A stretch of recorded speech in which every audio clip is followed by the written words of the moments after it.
Please help me to reach 1,000 subscribers. I never imagined that a single careless moment could unravel 5 years of love, trust, and shared dreams.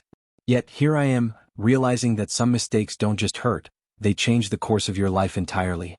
My fiancé Ethan was everything a woman could hope for. Patient, compassionate, loyal, and deeply thoughtful, he always made me feel cherished and safe. We had spent 6 months planning our wedding, each detail carefully chosen, each day filled with excitement and anticipation.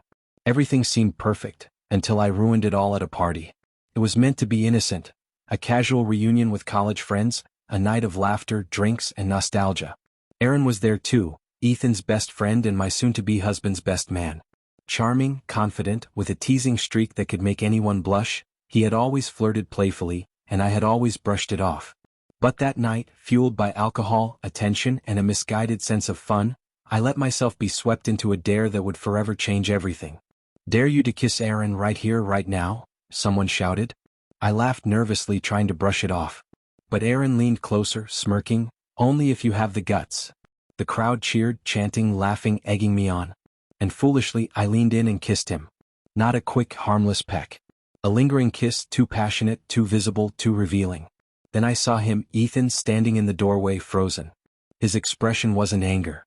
It was something worse, heartbreak. Something inside him had shattered. Panic rose in my chest as I ran after him, stammering apologies, trying to explain it was just a joke. But he didn't yell. He didn't demand an explanation. He only said, quietly but piercingly, "You didn't stop. You didn't hesitate. You didn't look uncomfortable. You enjoyed it." It hit me harder than any scream or accusation ever could. My actions weren't just about a kiss. They were about disrespect. Public humiliation. Choosing attention over love. Choosing momentary thrill over the man who had loved me faithfully for years. Ethan walked away that night, and I expected him to return once I had time to apologize properly. But he never did. Our wedding chat went silent, vendor calls became awkward, and the engagement ring sat on my desk with a note that read, "I hope one day you understand, it was never about the kiss.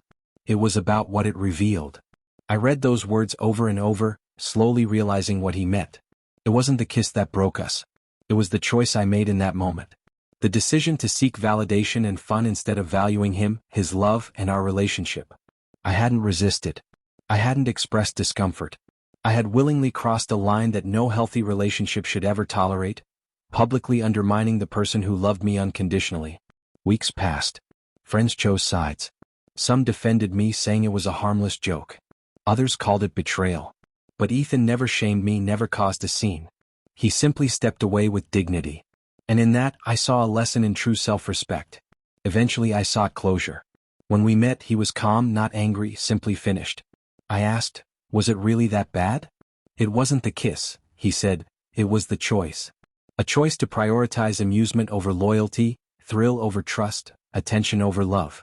He didn't need to yell or dramatize it. His words alone left a wound that time couldn't heal. That was the last time we spoke in person, I later reflected. He didn't hate me. He didn't block me. He simply walked away from the version of me that didn't know how to respect him. Months later, the wedding was canceled. I went through anger, shame, regret, and finally, growth. I learned one of love's harshest lessons. Heartbreak doesn't always come from someone stopping their love for you. Sometimes it comes from someone learning to protect themselves, finally prioritizing their dignity and self-respect. Ethan left not because of a kiss, but because I laughed while betraying him. Respect, once lost, is rarely restored.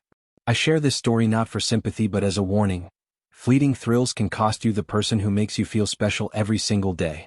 One reckless moment can erase years of devotion, and once trust is broken, love alone may not be enough to bring it back. Please help me to reach 1,000 subscribers.